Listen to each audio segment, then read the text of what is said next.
7절 말씀부터 12절 말씀까지 제가 봉독을 해드리도록 하겠습니다.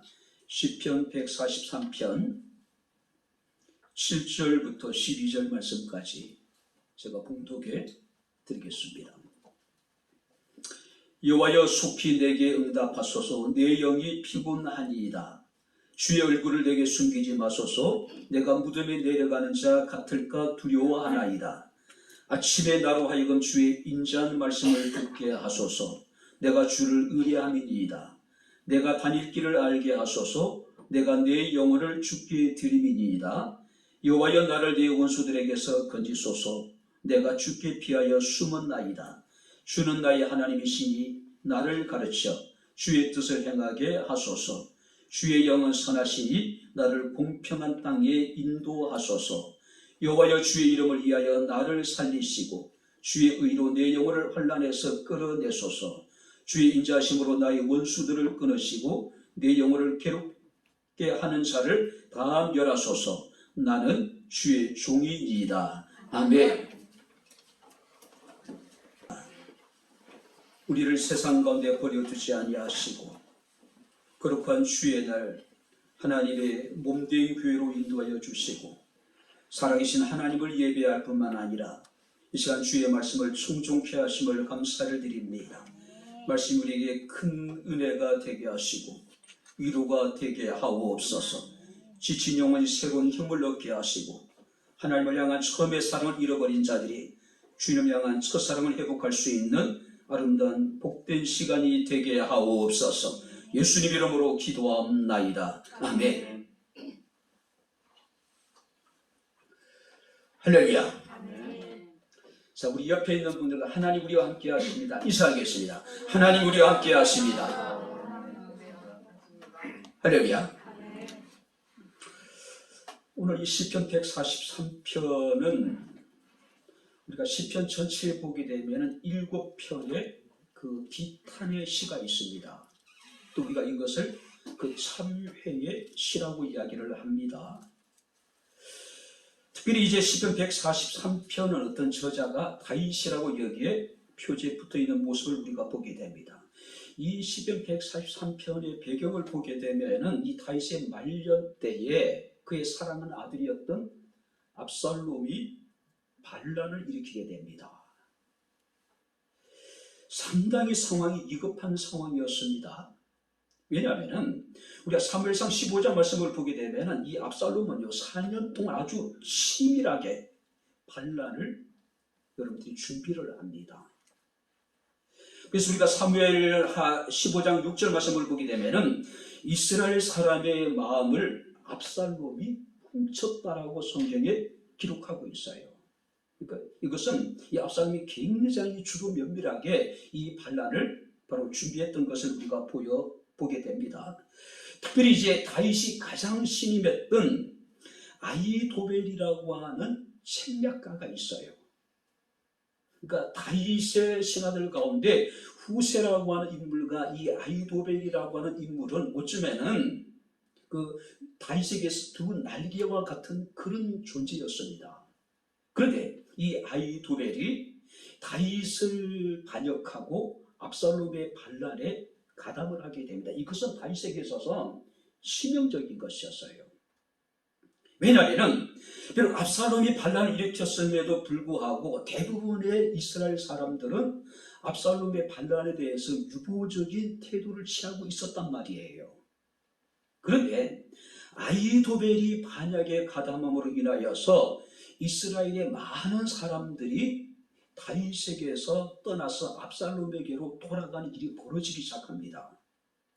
그래서 우리가 사무엘하 15장 13절 말씀을 보게 되면은 그 전황을 알리는 전령이 다윗에게 와서 이런 보고를 합니다. 이스라엘의 민심이 다 압살롬에게로 돌아간나이다. 상황은 끝났다는 이야기예요. 끝났다는 이야기. 결국 다윗은 왕도였던 예루살렘을 포기하고 10명의 후군들에게 예루살렘을 이제 지키게 만들고 자신은 기드론 시내를 건너고 감람산을 건너서 광야로 도망을 가게 됩니다. 근데 얼마나 수치스럽고 얼마나 부끄러웠던지 이 다윗이 기드론 시내를 지나고 감나산을 지날 때에 신을 신지 않아요.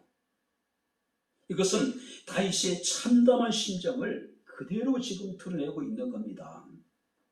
특별히 우리가 3절 말씀을 보게 되면은 원수가 내 영혼을 핍박하며 내 생명을 땅에서 엎어서 나로 죽은 지 오래된 자 같이 나를 흑암 속에 가두었나이다. 자기 자신이 마치 죽은 지 오래된 자라고 여기 표현하고 있습니다. 무슨 얘기냐면은 자기는 이미 죽어서 땅에 장사되어져서 부패한 시체와 같은 존재입니다. 그러니까 자기 자신을 완전히 죽은 자로 지금 비유하고 있는 모습을 우리가 보게 됩니다. 뿐만 아니라 흑암이라는 것도 마찬가지예요. 다윗에게는 여러 아들이 있었죠. 그 가운데 다윗이 가장 아끼고 사랑했던 아들이 압살롬이라고 하는 인물이에요. 비록 이 압살롬이 반란에 실패를 하고 요압에 의해 가지고 비참하게 죽임을 당합니다. 그런데 반란이 진압됐다라고 하는 즐거움과 기쁨보다는 이 다윗에게 있어서 자신의 사랑하는 아들을 잃었다라고 하는 슬픔에 그 반란을 진압했던 군인들이 숨을 죽이고 마치 자신들이 무슨 큰 죄를 지은 것처럼 성으로 돌아오는 모습을 우리가 보게 됩니다. 그만큼 이 다윗이 압살롬이라고 하는 아들을 아끼고 사랑했다는 이야기입니다. 거기다가 그가 가장 신임했던 신하까지도 배신을 해요. 아히도벨이라고 하는 인물입니다. 아히도벨이 압살롬의 반란에 가담했다는 이야기를 듣고 다윗이 한 이야기는 뭐냐면은 하나님이 그의 계략을 무력하게 만들어 달라고 기도해야 될 정도야. 하나님이 아니면은 아히도벨의 계략을 이길 수 있는 사람이 아무도 없었다는 이야기예요. 그가 그렇게 사랑했던 백성들마저도 그에게서 등을 돌리게 됩니다. 철저하게 배신을 당하고 철저하게 버림을 당한 그런 상황이었습니다. 어쩌면 여러분들이 다윗은 이런 상황 속에서 죽고 싶은 심정이 아니었을까요? 아들도 배신해. 그렇게 자신이 신임했던 신하들도 배신해. 백성들도 자기에게 등을 돌렸어요. 이미 이스라엘 사람들의 민심이 다 압살롬에게 기울어져 버린 상황이란 말이에요. 충분히 죽고 싶었을 거예요. 그죠? 자, 그런데 이 다윗에게는 더 큰 고통이 있었습니다. 더 큰 두려움이 있었어요. 그건 뭐냐면은 혹시 내가 하나님께 버림을 받은 것은 아닐까? 아들에게 버림을 당하고 신하들에게 버림을 당하고 백성들의 버림을 당하는 것보다 다윗에게 더 두려웠던 건 뭐냐면은 내가 혹시 하나님께 버림을 받는 것이 아닐까? 그래서 우리가 10절 말씀을 보게 되면은 주의 얼굴을 내게서 숨기지 마소서. 내가 비록 사람들에게 자식들에게 또 신하들에게 버림을 받았지만은 하나님만은 나를 버리지 말라는 이야기예요. 내게 하나님께서 은혜를 베풀어 달라는 이야기입니다. 특별히 주의 얼굴이라고 하는 것은 하나님의 성품을 상징하는 것이고 하나님의 전인격을 상징하는 겁니다. 이것을 우리가 신학주에서는 신인 동형 동성론적인 표현이라고 이야기를 해. 쉽게 이야기하면은 하나님을 신을 의인화시켜서 표현한 거예요. 자, 성경에서 하나님이 얼굴을 가리거나 하나님의 얼굴을 감췄다는 이야기는 하나님의 심판과 하나님의 진노와 절망과 죽음을 상징하는 겁니다. 그렇다면은 하나님이 얼굴을 들어서 우리를 비춘다는 이야기는 은혜를 말하는 것이고 사랑을 말하는 것이고 긍휼을 말하는 것이고 생명과 구원을 말하는 것이라는 거죠. 결국 사람들에게 버림을 당하고 신하들에게 버림을 당하고 자식의 버림을 당했지만 하나님만은 나를 버리지 말라는 이야기예요. 자, 그렇기 때문에 다윗에게 있어서 하나님의 얼굴은 자신의 생존의 열쇠였어요. 생존의 열쇠였습니다. 그렇기 때문에 다윗은 절망적인 상황 속에서도 오직 하나님께 소망을 두고 하나님께 기도를 드립니다. 그리고 기도하면서 반드시 하나님이 자신의 기도를 들어주실 것을 확신하고 있는 거예요. 1절 말씀을 보시기 바랍니다. 여호와여 내 기도를 들으시며 내 간구의 귀를 기울이시고 주의 진실과 의로 내게 응답하소서. 기도를 들으시고 귀를 기울이시고 내게 응답해 달라고 이야기합니다. 그리고 7절 말씀을 보니까 속히 응답하소서. 무슨 얘기일까요? 하나님이 반드시 자신의 기도를 들으시고 자신의 기도에 귀를 기울이실 것이고 자신의 기도에 속히 응답하실 것이라고 하는 분명한 믿음이 그에게 있었다는 이야기예요. 자, 그렇다면 우리는 하나님의 얼굴을 우리에게 향하게 하기 위해서, 하나님의 은혜와 하나님의 궁유를 우리가 입기 위해서는 우리가 무엇을 구해야 될 것인가? 우리가 언제 하나님께 기도해야 될 것인가? 우리가 주의 말씀을 살피면서 이 시간 함께 은혜를 나누는 시간을 갖도록 하겠습니다. 자, 첫 번째, 다윗은 어떤 상황 속에 하나님께 기도했을까요? 자, 4절을 우리 다시 한번 같이 읽겠습니다. 4절 다 같이 읽겠습니다. 그러므로 내 심령이 속에서 상하며 내 마음이 속에서 참담하니라. 내 심령이 상한다. 내 마음이 상할 때 그건 하나님께 기도했다는 이야기예요. 자, 여기서 심령이 상한다는 이야기는 내 마음이 약해지고 내 마음이 무엇인가 지금 짓눌려 있는 상태고 내가 지금 졸도할 수밖에 없는 그런 상황. 마음이 약해지고 삶의 무게에 완전히 내가 지금 압도되어져 있는, 짓눌려져 있는 상황. 그래서 도저히 숨을 쉴 수 없어서 실신해 버릴 것 같은 그런 상황을 의미하고 있는 거예요. 다윗의 몸과 마음이 상처로 인해 가지고 숨을 쉴 수 없을 정도로 고통스러운 상태. 근데 다윗은 그런 상황 속에서 하나님께 기도했다는 이야기입니다.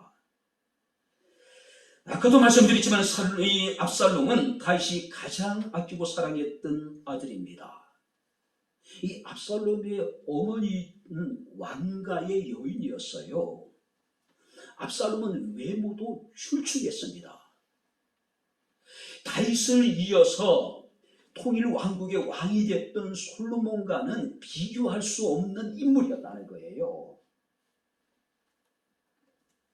솔로몬의 어머니가 바세바잖아요. 다윗과 바세바의 부적절한 관계 속에서 그 솔로몬 형이 태어났고 그리고 다시 태어난 인물이 바로 이 솔로몬이에요. 출신 자체가, 배경 자체가 전혀 다른 인물이었단 말이에요. 만약에 하나님의 선택하심이 없었다면 당연히 이스라엘의 왕은 솔로몬이 아니라 압살롬이 되어도 전혀 이상할 것이 없는 그런 상황이었단 말이에요. 그런데 그런 아들이 아버지를 죽이려고 지금 반란을 일으키고 다윗은 지금 왕궁을 버리고 지금 광야로 도망을 가는 그런 상황입니다. 특별히 우리가 성경 말씀을 보게 되면 원수가 내 영혼을 핍박하며 내 생명을 땅에 엎어버렸습니다. 무슨 얘기냐면은 완전히 자신의 자존감이라든지 삶의 가치가 부정되고 완전히 땅에 떨어져 가지고 지금 짓밟혀 버렸다는 이야기예요. 일반인이 아니죠. 최고의 존엄이잖아요. 무소불위의 권력을 가진 왕입니다. 그런데 그 왕의 자존감이 지금까지 그가 살아왔던 모든 삶 자체가 자신의 아들로 인해 가지고 부정되어지고 있는 거예요. 짓밟혀지고 있는 모습을 우리가 보게 됩니다. 어쩌면 다윗의 입장에서는요, 살아있다는 느낌이 전혀 들지 않는 상황, 살아있어도 살아있다라고 본인이 못 느낄 정도로 그 상황이 이제 처참했다는 이야기예요. 우리가 알고 있는 다윗은 어떤 인물입니까? 혜성처럼 등장해서 국가를 구한 구국의 영웅입니다. 그야말로 우여곡절 끝에 그는 유다의 왕이 되었고 나중에 통일 이스라엘 왕국의 2대 왕으로 승계했던 인물입니다. 이스라엘 역사상에 있어서 최고의 번영을 이룬 왕이었잖아요. 여러분들이 이스라엘 국기를 보게 되면은 그 문양이 뭡니까? 다윗의 별이에요. 그리고 지금 이스라엘이 궁극적으로 추구하고 있는 나라가 다윗의 왕국의 회복이란 말이에요. 그 정도로 이 다윗은 이스라엘 역사에서 최고의 번영을 이뤘던 그런 인물이었단 말이에요. 근데 그가 평생 쌓아나왔던 모든 공든탑이 그가 그렇게 아끼고 사랑했던 아들에 의해 가지고 하루아침에 지금 무너져 내리는 그런 상황이에요. 오늘 이런 상황 속에서 과연 우리가 하나님 앞에 기도할 수 있을까? 이런 상황 속에서 우리가 하나님을 향한 우리의 소망을 끝까지 우리가 지켜나갈 수 있을까? 심령이 상할 때, 마음이 약해지고 삶의 여러 가지 어떤 무게에 짓눌려지고 도저히 숨을 쉴 수 없는 절망적인 상황, 그런 중에도 다윗은 하나님께 기도했습니다. 뿐만 아니라 4절 하반절 말씀을 보게 되면은 내 마음이 속에서 참담하니이다. 자, 여기서 참담하다는 이야기는 내 마음이 지금 완전히 황폐화되어졌다. 내가 스스로 내가 소스라치게 지금 나는 놀랐다. 내 몸이 완전히 굳어버렸다. 그런 의미예요. 그러니까 절망적인 놀라움과 당혹감에 완전히 다윗의 몸이 그냥 굳어져 버린 상태, 마비돼 버린 거예요. 그의 영혼은 황폐해질 대로 지금 황폐해져 버린 그런 상황. 여러분들 건물이 철저하게 파괴된 것처럼 이 다윗에게는 더 이상 어떤 소망도 발견할 수 없는 절망적인 상황이란 이야기예요. 결국 그는 압살롬을 피해서 광야로 도망을 가죠. 자, 압살롬이 예루살렘을 점령하고 그가 제일 먼저 했던 일이 뭐냐 하면은 높은 성 위에서 아버지의 후궁들 10명을 데려다가 백주대낮에 모든 이스라엘 백성들이 바라보고 있는 그 상황에서 아버지의 후궁들을 겁탈을 해요. 겁탈을 해요. 자, 이 소식을 들은 다윗 입장에서는 너무나도 부끄럽고 너무나도 수치스러운 거예요. 그죠? 그래서 그런 스스로를 표현하기를 나는 죽어서 이미 장사되어진 사람과 같다라고 지금 이야기하고 있는 거예요. 살아도 산 것이 아니란 이야기예요. 다윗이 우리가 삶을 보게 되면 그건 20년 동안 사울 왕의 박해로 끊임없는 그런 도망자의 삶을 살아가잖아요.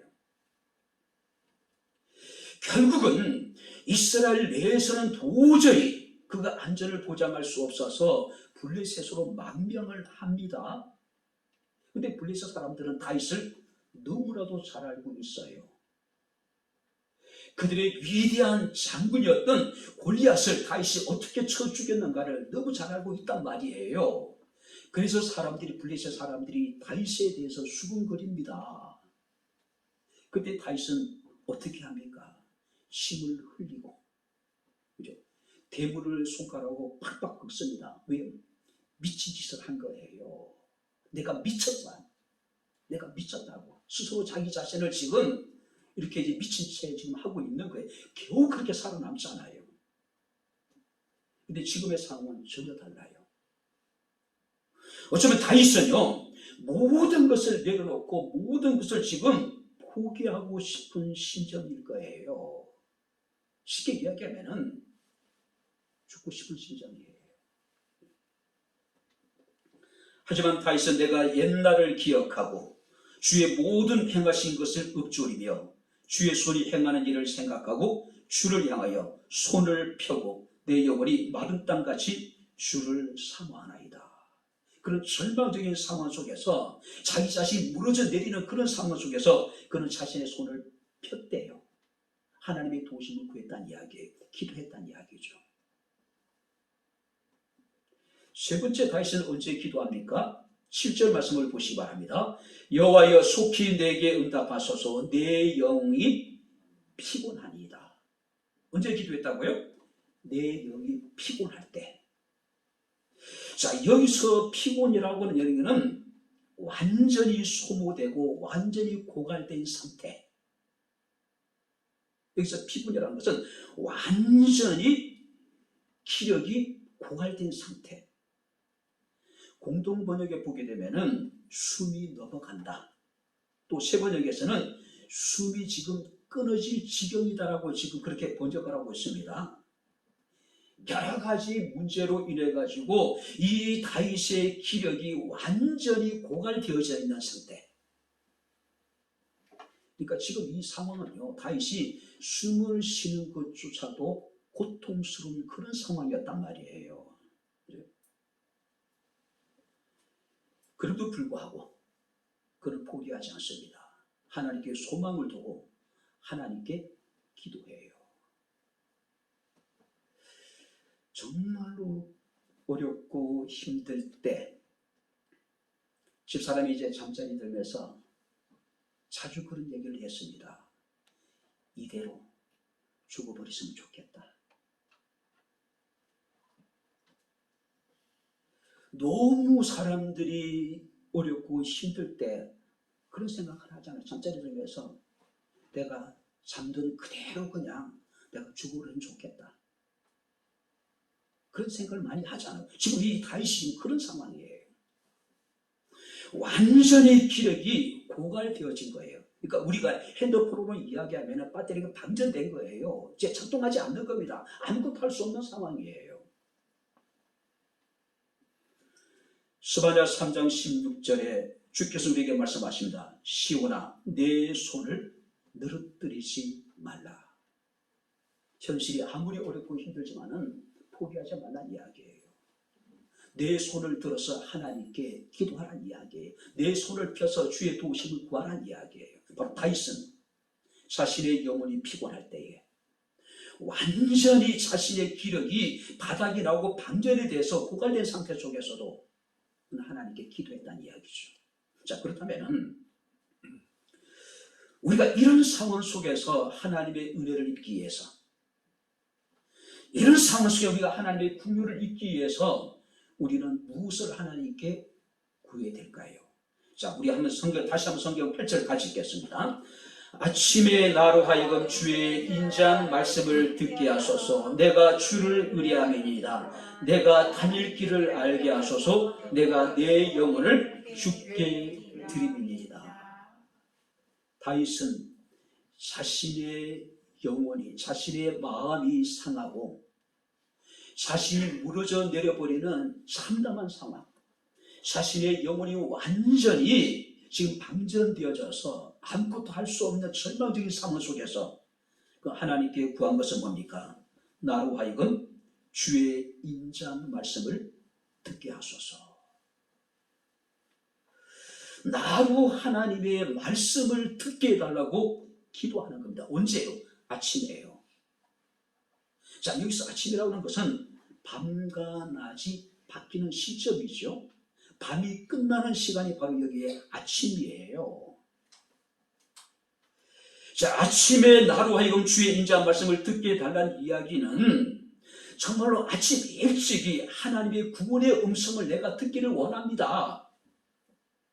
그럼 이 표현은요, 정말로 얼마나 이 다윗의 상황이 다급하고 다윗이 절박한 심정을 하나님께 기도하고 있는가를 그대로 보여주고 있는 거예요. 근데 여기서 주의 인자한 말씀이라고 하는 것은 하나님의 언약에 근거한 주님의 변함없는 사랑의 말씀을 내게 듣게 하소서.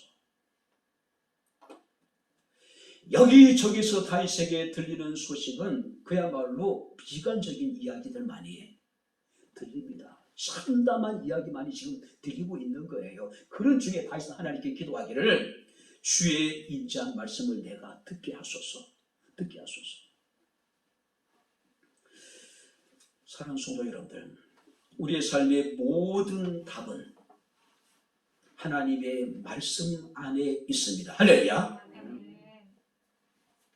우리가 하나님의 말씀 안에 답을 찾고 그 안에 길이 있다는 사실을 깨닫지 못하는 사람들이 얼마나 많은지 몰라요. 근데 간혹 설사 그것을 깨닫나 하더라도 우리가 주의 말씀에 순종하지 않는 사람들이 또 얼마나 많은지 몰라요. 근데 다윗은 절체절명의 삶의 위기 속에서 그의 심령이 상하고 모든 것이 무너져 내려버리는 참담한 상황 속에서 자신의 영혼이 완전히 고갈된 그런 상태 속에서 그는 하나님의 말씀에서 자신의 삶의 답을 찾고 있는 겁니다. 하나님의 말씀 속에서 지금 길을 찾고 있는 거예요. 시편 1편 2절 말씀을 보게 되면 복 있는 사람은 오직 여호와의 율법을 즐거워하며 그 율법을 취하로 묵상하는 자라고 말씀을 하고 있습니다. 뿐만 아니라 우리가 요한계시록 1장 3절 말씀을 보게 되면 이 예언의 말씀을 읽는 자와 듣는 자와 그것을 지키는 자가 복이 있다라고 말씀을 하고 있습니다. 사랑하는 성도 여러분들, 우리의 삶이 어렵고 힘들고 내가 완전히 기진맥진해서 탈진한 상태, 내가 아무것도 할 수 없는 그때에 오직 주의 말씀을 사모하고 그 말씀 속에서 답을 얻고 그 말씀 속에 길을 찾을 수 있는 저와 여러분들의 삶이 될 수 있기를 주님 이름으로 축원합니다. 시편 119편에 보게 되면은 시인은 주의 증거들은 나의 즐거움이고 나의 충고자가 됩니다. 시인은 말씀을 통해서 충고를 들었다는 이야기예요. 말씀을 통해서 고난 중에 그가 즐거움을 얻게 되었다는 이야기예요. 뿐만 아니라 시편 119편 50절 말씀을 보게 되면은 이 말씀은 나의 고난 중의 위로라. 주의 말씀이 나를 살리셨다라고 이야기를 하고 있어요. 뿐만 아니라 우리가 92절 말씀을 보게 되면은 주의 법이 나의 즐거움이 되지 아니하였더라면 내가 고난 중에 멸망했을 것이다. 무슨 얘기예요? 내가 지금 엄청난 고난을 겪고 있는데 하나님의 말씀을 통한 즐거움을 내가 얻지 못했다면 나는 고난 중에 이미 죽었을 것이다. 죽었을 것이다. 그리고 105절 말씀을 보게 되면 주의 말씀은 내 발의 등이요 내 길에 빛이 되셔서 우리의 길을 비추시고 우리를 인도해 주는데 우리는 따르지 않는 거예요. 특별히 이 다윗의 성경 말씀을 보게 되니까 아침에 내가 주의 인자의 말씀을 듣게 하소서. 분명히 아침이 있다는 것을 그는 확신했어요. 오든 밤이 영원히 지속되지 않는다는 이야기예요. 언젠가는 새벽을 우리가 맞이하게 될 것이고 언젠가는 우리가 광명한 아침을 맞이하게 될 것이라는 이야기예요. 그렇기 때문에 그는 하나님께 기도하기를 나로 하여금 아침에 주의 인자한 말씀을 듣게 하소서. 다시 한번 여러분들에게 말씀합니다. 말씀 속에 답이 있고 말씀 속에 길이 있습니다. 할렐루야. 그곳에서 우리의 삶의 답을 찾으세요. 그곳에서 우리의 인생의 길을 우리가 나갈 길을 우리가 찾아야 된다는 거죠. 주님께서 말씀하십니다. 내가 곧 길이요 진리요 생명이라고. 할렐루야. 우리가 찾는 그 길이 주님이 되신다는 거죠. 우리가 갈구하고 있는 그 추구하고 있는 진리가 주님에게 있다는 이야기예요. 우리가 그렇게 얻기를 원하는 생명이 주님께 있다는 이야기예요. 주님 자신이 길이고 주님 자신이 진리고 주님이 곧 우리에게 생명이 된다는 이야기예요. 두 번째 말씀을 보시기 바랍니다. 다윗은 무엇을 위해서 하나님께 기도합니까? 자, 10절을 같이 읽겠습니다. 주는 나의 하나님이시니 나를 가르쳐 주의 뜻을 행하게 하소서. 주의 영은 선하시니 나를 공평한 땅에 인도하소서. 주의 뜻을 행하게 하소서. 나를 가르쳐서. 자, 여기 보세요. 말씀 속에 답이 있습니다. 할렐루야. 말씀 속에 길이 있습니다. 할렐루야. 답을 찾았으면, 길을 찾았으면 어떻게 됩니까? 행해야죠. 열심히 답을 찾고 길을 찾았는데 정작 행하지 않는 거예요. 그 길을 걷지 않는 겁니다. 다윗은 하나님께 구합니다. 주의 뜻을 행하게 하소서. 그 전에 뭐라고 얘기합니까? 나를 가르쳐서, 나를 훈련하셔서, 나를 교육하셔서 하나님이 말씀을 통해서 내게 답을 주시고 하나님이 말씀을 통해서 내게 길을 알게 하셨으니 내가 그 길을 가게 해달라는 이야기예요. 특별히 성경 말씀 보니까 이 주의 뜻이라고 하는 것은 하나님을 기쁘시게 하는 그 무엇을 의미합니다. 나로 하여금 내가 비록 말할 수 없는 고난 가운데 처해 있지만은 하나님을 기쁘시게 할 수 있는 그 길을 내가 걸어가게 해달라는 이야기예요. 하나님을 기쁘시게 하는 그 일을 나로 하여금 행하게 해달라는 이야기예요. 자, 그렇다면 다윗이 여기서 나를 가르쳐서 주의 뜻을 행하게 하소서. 지금 다윗은 절체절명의 위기에 처해 있어요. 가장 급선무가 뭡니까? 이 위기에서 벗어나는 거예요. 그런데 자신의 삶의 문제를 해결하고 이 위기에서 자기 자신이 벗어나게 해달라고 기도하면서도 그가 구한 것은 뭐냐면은 나의 뜻대로 내 방식대로 나로 하여금 이 위기에서 벗어나게 해달라는 것이 아니라 주님이 기뻐하시는 뜻대로 주님 원하시는 방법대로 나를 건져달라는 이야기예요. 구원해달라는 이야기예요. 우린 참 너무 똑똑하죠. 사실 잘나기도 했지요. 그래서 우리가 어떤 문제 앞에서 우리는 자신의 문제를 해결할 수 있는 다양한 방법들을 우리는 생각하고 우리는 고민합니다. 그래서 그것을 해결하기 위해서 우리가 노력을 해요. 그런데 다윗은 그렇지 않은 거예요. 하나님이 나를 이 위기 속에서 건져주시되 하나님이 원하시는 방법대로 하나님이 기뻐하시는 뜻대로 나를 이 위기에서 이 고난에서 건져달라는 이야기예요. 절박한 심정으로 이 고통에서 벗어나기를 원했지만은 그 방법도 그 결과도 하나님이 원하시는 방법, 하나님이 원하시는 결과로 만들어 달라는 이야기예요. 우리의 믿음은요, 외적인 업적이나 종교 활동으로 평가되는 것이 아닙니다. 오직 우리가 얼마만큼 하나님의 뜻대로 우리가 살아왔는지에 따라서 우리의 신앙이 하나님 앞에 평가를 받게 될 것이라고 하는 거예요. 자, 마가복음 3장에 보게 되면 예수님이 마리아와 그의 형제들이 예수님을 찾아와요.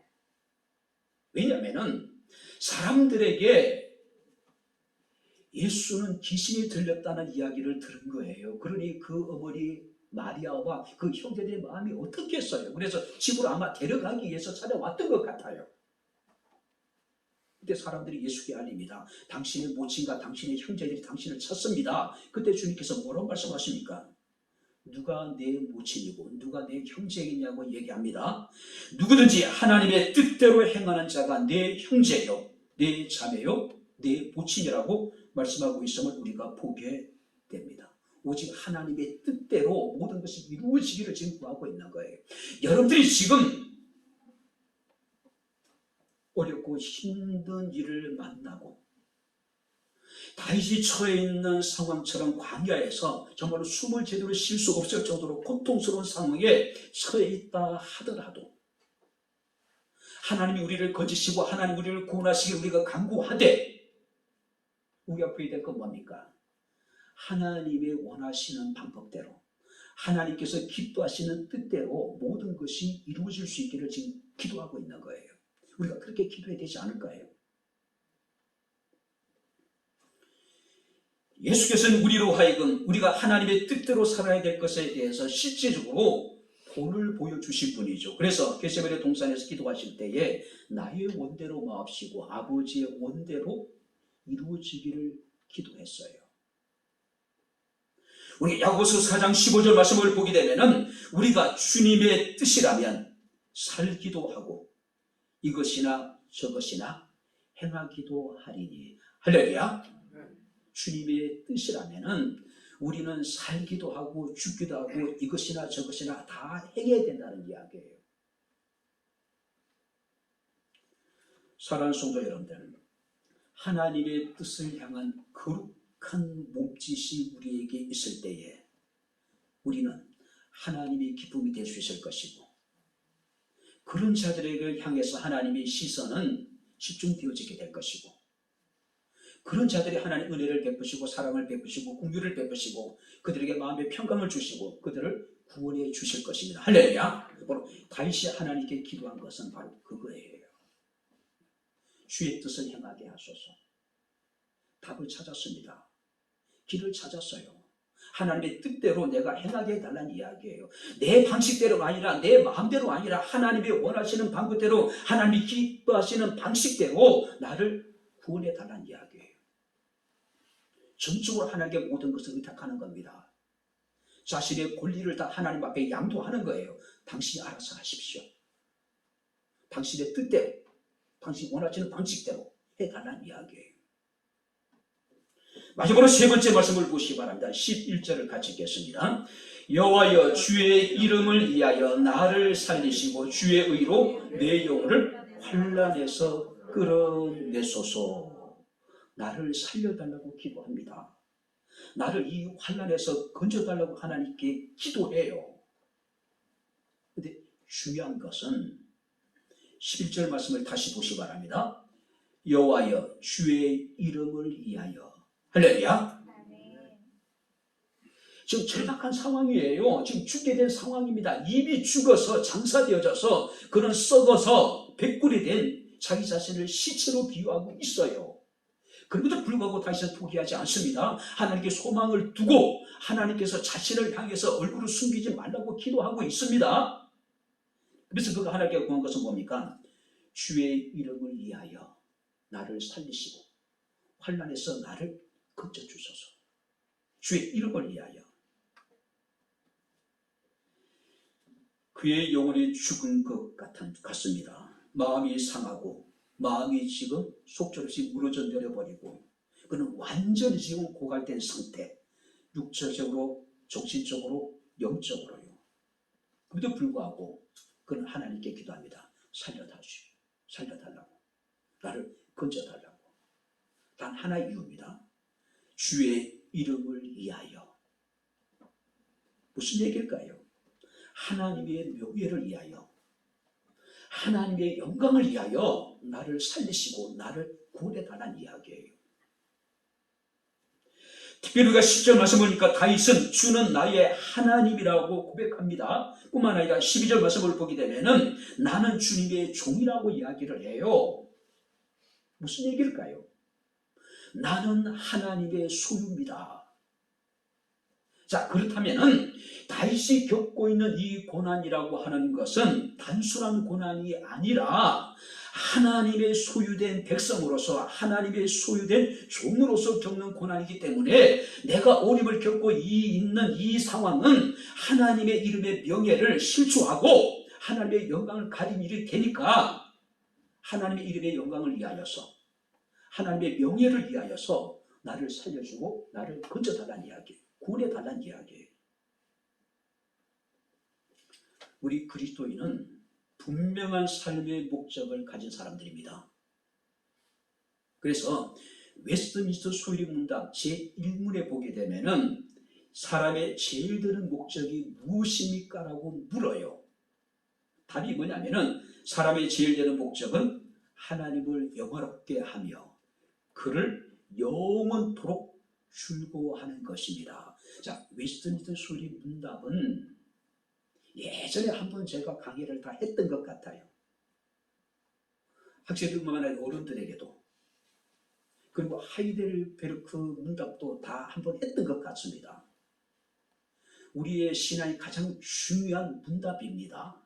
근데 그 웨스트민스터 소유리 문답 1문이 뭐냐? 첫 번째 문제가 물음이 뭐냐면은 사람의 제일되는 목적이 무엇입니까? 답은 사람의 제일되는 목적은 하나님을 영화롭게 하는 것이고 그를 영원토록 즐거워하는 것이라고 이야기를 합니다. 우리의 존재의 목적이 뭐냐면 하나님의 영광을 위한 것이 되어야 된다는 거죠.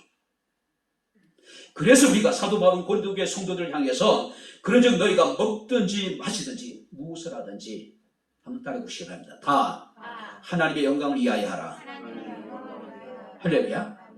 그리고 로마서 14장 8절에 보니까 우리가 살아도 주를 위해 살고 죽어도 주를 위해 죽느니 그러므로 우리가 사나 죽으나 주의 것이다. 무슨 얘기일까요? 먹고 마시는 것은 우리가 삶의 가장 기본적인 것들이잖아요. 그리고 죽고 사는 문제는 인생의 가장 중요한 문제잖아요. 가장 기본적인 문제에서 정말로 가장 인생에 죽고 사는 중요한 문제에 이르기까지 우리 그리스도인들은 오직 하나님의 영광을 위하여 우리가 살아가는 이야기예요. 그러니까 여러분들이 예배를 마치고 밖에 나가서 여러분들이 행하는 모든 크고 작은 여러분들이 일들, 여러분들의 작은 여러분들의 몸짓 하나하나도 하나님의 영광을 위한 것이 되어야 된다는 거예요. 오늘 다시는 하나님께 구합니다. 주의 이름을 위하여 나를 살리소서. 여러분 지금 어렵고 힘든 가운데 있지만 하나님께 기도하십시오. 하나님, 단순히 내가 이 위기에서 벗어나기를 원하는 것이 아닙니다. 내가 하나님께 나를 살려주시고 하나님이 나를 구원해 주셔야 될 분명한 이유가 있습니다. 하나님의 영광을 위하여, 주의 이름을 위하여, 하나님의 명예를 위해서 나를 살리시고 나를 회복시켜 주시고 나를 하나님께 구원해 주십시오. 그런 자의 기도를 하나님이 어찌 외면하시겠습니까? 당신의 이름의 영광을 구하는, 당신의 명예를 소중히 여기는 성도들의 그 기도를 하나님이 외면하시겠습니까? 응답하지 않으시겠습니까? 반드시 하나님께서는 응답하심을 믿습니다. 할렐루야. 그렇게 한번 기도해 보는 게 어떻겠습니까? 말씀 속에 답을 찾고 말씀 속에 찾은 그 답과 그 길을 우리가 행할 수 있는 능력을 하나님께 구하고 내가 행하는 모든 일들을 통해서 하나님의 이름의 영광을 나타내고 하나님의 이름을 우리가 높이고 하나님의 명예를 우리가 온전히 하는 것이라면 하나님 얼마나 기뻐하실까요? 이제 말씀을 마칩니다. 고린도서 6장 2절에 보라 지금은 은혜를 받을 만한 때요 보라 지금은 구원의 날이다. 그러나 우리의 현실은 어떻습니까? 마음의 깊은 상처로 숨을 제대로 쉴 수가 없어서 가슴이 움켜쥐고 몸부림치는 사람들이 얼마나 많은지 모릅니다. 참담한 일로 인해 가지고 마음이 무너져 내려와 모든 것을 내려놓고 모든 것을 포기하고 싶은 그런 심정으로 하루하루를 힘겹게 살아가는 사람들이 얼마나 많은지 모릅니다. 내 영이, 내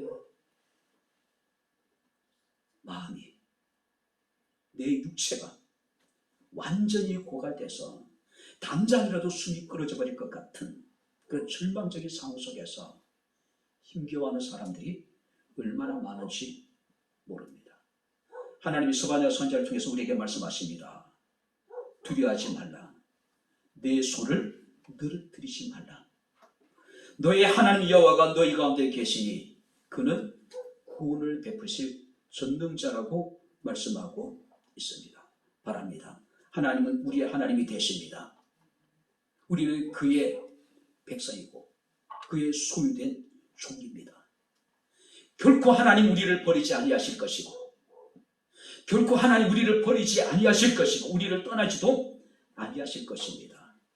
아무리 지적 같은 어두운 상황 속에서 우리가 처해 있다 하더라도 우리가 흑암 속에 좌절과 절망이 있을지라도 하나님의 얼굴이 우리를 향하고 있다는 사실을 우리가 반드시 기억을 하시기 바랍니다.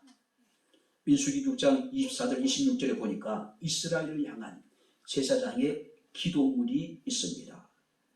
여호와는 내게 복을 주시고 너를 지키시기를 원하며 여호와는 그의 얼굴을 내게 비추사 은혜 베푸시기를 원하며 여호와는 그 얼굴을 내게로 향하여 드사 평강 주시기를 원하노라. 할렐루야. 하나님의 얼굴이 우리를 향하고 계십니다. 은혜를 주시기를 원하시고 우리에게 평강을 주시기를 원하십니다. 그 은혜가 우리의 삶 가운데 늘 함께할 수 있기를 주님 이름으로 축원합니다. 기도하겠습니다. 하나님 아버지, 하나님의 은혜와 사랑을 진심으로 감사를 드립니다. 우리 인생에 어렵고 힘든 일을 만날지라도 오직 하나님의 얼굴을 바라며 하나님께서 우리에게 행하신 일들을 기대하며 낙심하지 않고 포기하지 않고 손을 펴서 하나님의 은혜를 사모할 수 있는 저희들의 삶이 되게 하옵소서. 어떤 상황 속에서도 주의 말씀을 듣게 하시고 주의 뜻을 행하게 하시고 무엇을 하든지 하나님의 이름을 위하여 하나님의 명예를 위하여 하나님의 영광을 위하여 우리가 살아가게 하옵소서. 예수님 이름으로 기도하옵나이다. 아멘.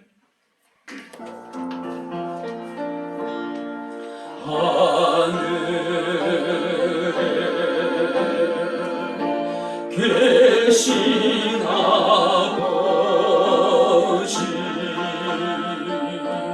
이름 거룩하사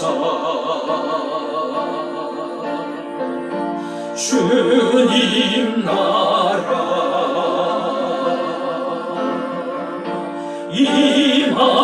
임하시고 뜻이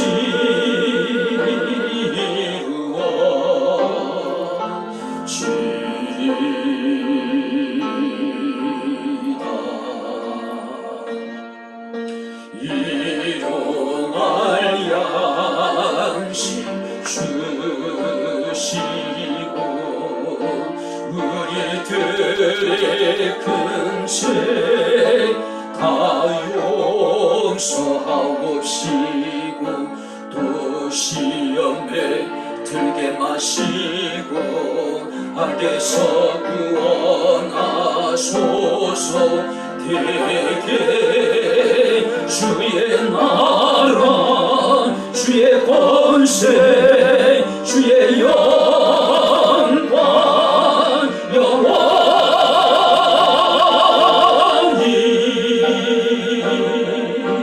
아멘. 이제는 우리 주 예수 그리스도의 은혜와 하나님의 크신 사랑과 성령님의 교통 교제의 제 충만 역사 인도하시니 어떤 상황 속에서 손을 펴서 하나님의 은혜와 하나님의 긍휼과 주의 자비를 사모하기를 원하는 주의 사랑하는 모든 성도들 머리머리 위에 저들의 가정과 직장과 사업장과 이 교회와 이 나라 이 민족 위에 지금부터 영원토록 함께 있을지어다.